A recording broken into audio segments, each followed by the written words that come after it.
Hello and welcome. Tonight, you're invited to travel far back in time, back to an age when stone amphitheaters echoed with the soft thud of sand under sandals, the rustle of linen tunics, the low, anxious murmur of men awaiting their fate. This is not the Rome of poets or emperors, not the sparkling mosaics, nor the marble baths. This is the Rome behind the arena walls. In this episode, we'll explore the long, quiet hours before the roar of the crowd, the daily grind of a life lived in preparation for violence, not glory. We'll drift next into the world of archaeology, where newly uncovered gladiator graves whisper long-forgotten truths. Finally, we'll visit a very different part of Roman life, the reclining couches and golden goblets of the imperial elite. You'll step softly into the sleeping quarters of a gladiator school, where every morning begins the same way, with tension, discipline, and the ache of repetition. From there, we'll turn to the story of Spartacus, one man's resistance against this system.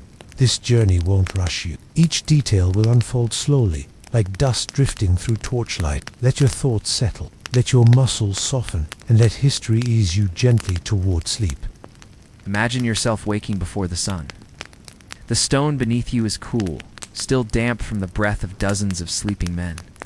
There is no pillow, only a bundle of cloth beneath your head. Around you, others stir, slowly rising. Some groan softly, stretching sore limbs. Some sit silently, adjusting wrappings around bruised wrists. You are in a Ludisa gladiator barracks. The walls are close, thick, and bare. Light seeps in through narrow slits above. You eat little a bowl of barley porridge, dense and lukewarm, perhaps a piece of coarse bread. Rich in carbohydrates, yes, but lacking in variety. There is rarely meat. You strike the post again and again, listening for the exact sound of impact. The trainer doctor paces slowly between you and the others, eyes narrowed. He does not shout. He does not need to. A nod from him means you're doing well. A pause behind your shoulder. You must adjust. And if there is, it's the boiled, tough kind, practical, not pleasurable.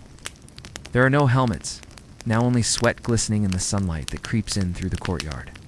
You are an investment, not a son. Your health is monitored only so far as it affects your ability to fight. Others of their old lives, before they were prisoners or slaves or free men who chose this life for money or fame. Someone plucks softly at a lyre. Someone else repairs a sandal with quiet care. Occasionally, someone falters. Knees give out. Like the ground claims another man for a few minutes before he rises again. They are people, drawn from every corner of the empire. Gauls, Numidians, Greeks, Thracians. All have names. All have memories. The air smells faintly of oil, sweat, and damp straw. The straw pokes through the cloth and the air is heavy with heat. The distant sound of street vendors dies away, replaced by the low, rhythmic breathing of your companions. There is no conversation this early. Only the shuffle of feet, the rustle of tunics, the clink of iron fastenings. Nearby, the medicus waits in his cramped chamber with herbs and poultices, ready to wrap a joint or drain a swollen knee. Pain is part of the rhythm here. It's expected. Your first task is simple. You must prepare your body. Training begins at sunrise. Training is constant.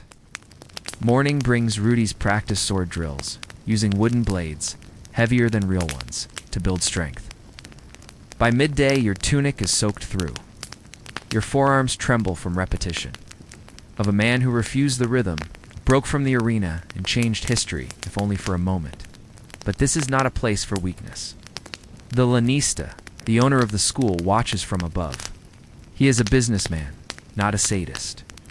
The weapons rack is kept neat, and orderly wooden swords, weighted shields, and blunt spears used for drill work. And yet, there's camaraderie. In the evenings, the tone softens. You gather with the others in the shade. Some speak of past battles.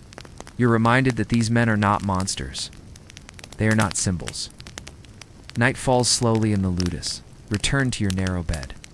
Tomorrow will come soon, and with it, the same drills, the same aching bones, the same uncertain future.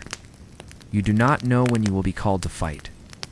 You only know that when the gates open, you must walk forward, because that is what you have been trained to do. That is what you are now, a gladiator. The training ground fades behind you now, Beyond the barracks lies a story not just of daily grind, but of revolt. Segment 2, Spartacus, his rise, revolt, and tragic end. Now, let the noise of the barracks fade. Let the dust settle. The sound of wooden swords striking posts is replaced by the slow tread of footsteps on gravel. You find yourself standing just beyond the walls of the Ludus Capunista, gladiator school in Capua, where many years ago, one man's name would become legend.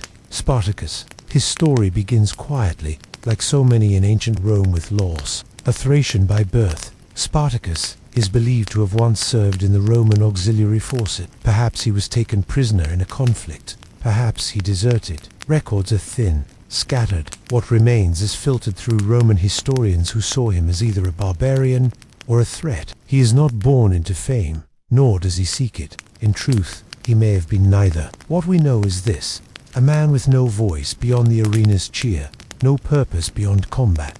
And like so many others, he is trained not just to fight, but to obey. It begins in the barracks, after long days of drills and nights of whispering. Armed only with kitchen knives and stolen tools, they overpower their guards. He becomes a gladiator in Capua, a slave. He organizes the group, trains them. They do not loot indiscriminately. They avoid unnecessary cruelty. A mirror held up to the Empire's deepest fear, that the very people who built it they enslaved, the silenced, might one day turn and say no. When escape is possible, word spreads quickly of slaves, turning soldiers of discipline and vision among rebels. But Spartacus does not obey for long. In the year 73 BCE, he alongside around 70 others leads a revolt. It begins not with fanfare, but with quiet planning. They flee into the countryside. The end begins. What follows is not chaos, but strategy. Crassus corners the rebels in the south. He builds fortifications, cuts off supplies, offers no escape. Spartacus leads a desperate charge, sword in hand, determined not to be captured. Spartacus proves a leader not only in combat, but in command. Soon, their numbers swell. Runaway slaves, rural poor, even some former soldiers join them, one every few dozen feet. A grim line, stretching for miles. A silence more powerful than any speech. Within months, they are tens of thousands strong. A growing wave, not just a mob. They defeat several Roman forces sent to contain them. These are not mere peasants with pitchforks. Spartacus teaches them to fight like a unit, to survive in the open, to retreat when needed, and to strike with precision. He is not simply resisting Rome. He is outmaneuvering it. The Senate grows nervous. More legions are dispatched. The name Spartacus is whispered not only in slave quarters, but in senatorial chambers. He is no longer just a runaway. He is a symbol. There is a moment. Spartacus moves his forces north, toward the Alps. He could have left Italy entirely, vanished into legend, but something holds him. Some say he turned back out of loyalty to those who could not flee. And in the darkness of the archaeological record, the whispers of stories that have not yet ended. Others believe he hoped to march on Rome itself. Whatever the reason, he descends again into southern Italy, and that the final confrontation comes in 71 BCE by now. The Senate has given command to Marcus Licinius Crassus, a man of immense wealth and ruthless ambition. He falls in battle. His body is never found. The surviving rebels, thousands of them, are captured. As a warning, they are crucified along the Appian Way, the long road from Capua to Rome. And yet, the name Spartacus remains, passed down through centuries, carried in quiet admiration. A man who defied an empire, a man who chose not to bend. He was a gladiator, yes, but only briefly. In the end, he became something more, a reminder that even in a world built on conquest, the desire for freedom, however fragile, can echo for lifetimes. Now, let us leave the battlefield behind. Let us step away from swords and banners, from shouts and strategy. Beneath the earth, beneath layers of stone and soil, lie silent remnants of that ancient world. Quiet graves, forgotten names. Segment 3, the lost gladiator graveyard. Secrets beneath the arena. The roar of the crowd has long since faded. The sand has been swept clean, the torches extinguished, and beneath the amphitheaters where the great spectacles once unfolded, something older, quieter, and far more human remains. Here, we turn not to legend or to story, but to the soft brush of earth from bone. We enter the realm of archaeology. In 1993, in the ancient Roman city of Ephesus now, part of modern-day Turkey. A construction project uncovered something unexpected. At first, it seemed a modest burial site, but as the bones were gently removed, catalogued, and examined, patterns began to emerge. The men were mostly young. Their bodies bore signs of intense physical stress, healed fractures, worn joints, and embedded weapons. It was a gladiator cemetery, a real one, not imagined, not recorded by poets, but preserved beneath centuries of soil. And though their names have often vanished, their remains still speak. Here, the dead no longer wear the masks of myth. They are not heroes or villains. They are individuals, but this site suggests something different, something more reverent. Perhaps these men, though fighters, were honored by their peers. Broad shoulders, well-developed muscle attachments. His bones bore deep indentations, proof of repetitive motion, likely from wielding a sword and shield. A clean cut along his jawbone suggested a single, fatal strike, possibly from a gladius. Nothing ornate, worn smooth by time. Was it an offering from a friend? A token for strength? Or a symbol of the strength he aspired to? They remind us that these men lived full lives we can only glimpse. Perhaps they loved. Perhaps they laughed. Perhaps, on a quiet evening, they watched the sunset from a high wall, as birds wheeled in the fading light above the city. But there were no other injuries, no signs of a drawn-out battle. It had ended quickly. Perhaps the ludus or the lanista ensured their burial. Or perhaps, over time, the line between slave and hero blurred, even for the Romans. Some bore signs of having been treated a broken arm that had clearly been reset, a cracked skull with signs of surgical intervention. These were not simply disposable bodies. Together, they reshape how we understand the men behind the masks, behind the helmets.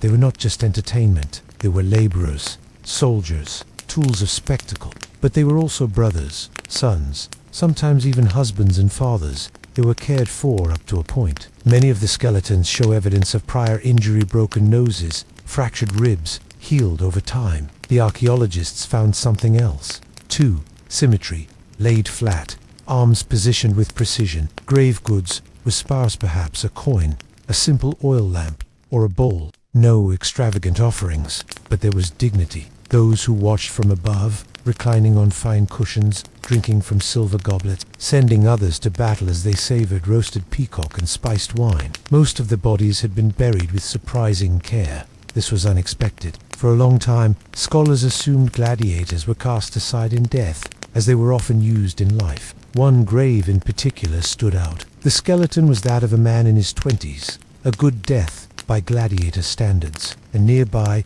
a curious find, a small bronze figurine of Hercules. Such artifacts, though small, expand the imagination. The Ephesus cemetery isn't alone. Similar graves have been found in other parts of the Roman world. Each adds a thread to a much larger tapestry. Their stories are unwritten, but not lost, because in the slow, careful work of archaeologists using brushes, not blades, those stories continue to emerge. Now, close your eyes for a moment. Picture the underground chamber, stone walls, a cool breeze, the gentle echo of a spade tapping the earth. What once was a place of silence now softly hums with voices from the past. From the earth beneath, let us now rise. Our final journey takes us into the homes of those who never had to fight. Let us step now into marble halls and mosaic floors, into the elegant and indulgent world of the Roman elite. Segment 4.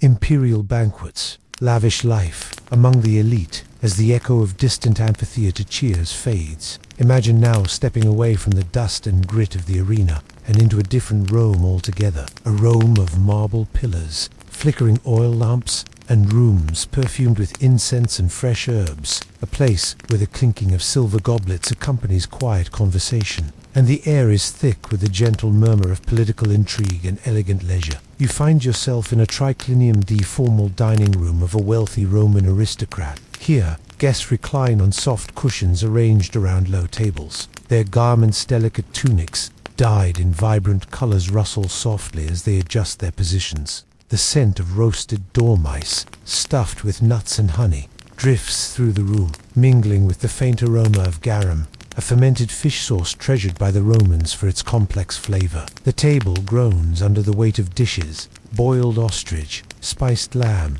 fresh oysters from the Mediterranean, and exotic fruits like pomegranates and figs, their skins bursting gently beneath fingertips. This is a place of ritual and performance. The meal unfolds slowly, paced to encourage digestion and conversation. Slaves move silently, pouring wine mixed with water into delicate glass cups. The elite guests discuss philosophy, politics, and poetry, sometimes softly debating, sometimes simply listening. It is a world far removed from the life of the gladiator, where strength and survival shape every moment. Here, power is exercised through gestures and words, through alliances sealed with a raised cup, through subtle glances and the careful arrangement of favors. Yet, even this world is not without its tension. The very abundance you witness is supported by the empire's reach, the control of provinces, the labor of countless slaves, the vast network of trade routes. The senator presiding over the banquet may wear the toga embroidered with gold signifying his rank and authority. His guests may include poets like Horace or philosophers like Seneca, each weaving their words like threads in a delicate tapestry of influence.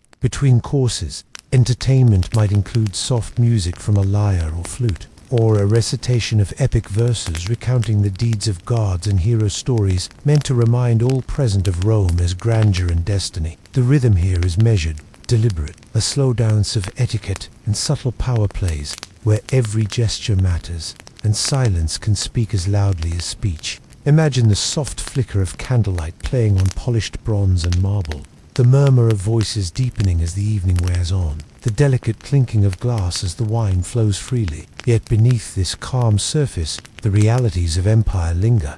The same empire that sends its sons to the arena, and whose stability depends on lives lived in shadow and light. In this room, life is luxurious but fragile, by wealth and violence alike. A world sustained by spectacle and struggle. As the banquet draws to a close, the guests rise slowly, ready to return to their gardens, their sprawling estates. The night stretches out ahead, quiet and cool, and Rome settles again into its endless rhythm. As we leave the marble halls behind, let your mind drift gently with the slow turning of history's pages, from the harsh barracks of gladiators, to the fiery spirit of Spartacus, to the silent stories beneath the earth, and finally, to the soft glow of imperial light. Tonight, you have traveled through a world of contrasts, of hardship and luxury, of violence and restraint, of lives lived at the edge of survival and lives lived in the lap of power. And as you let these stories fade, remember this: though centuries separate us, the rhythms of human life, the struggle, the hope, the quiet moments in between, are threads that connect us still. Now, let your breathing slow, your body relax, and let the calm embrace of sleep take you gently away. Good night.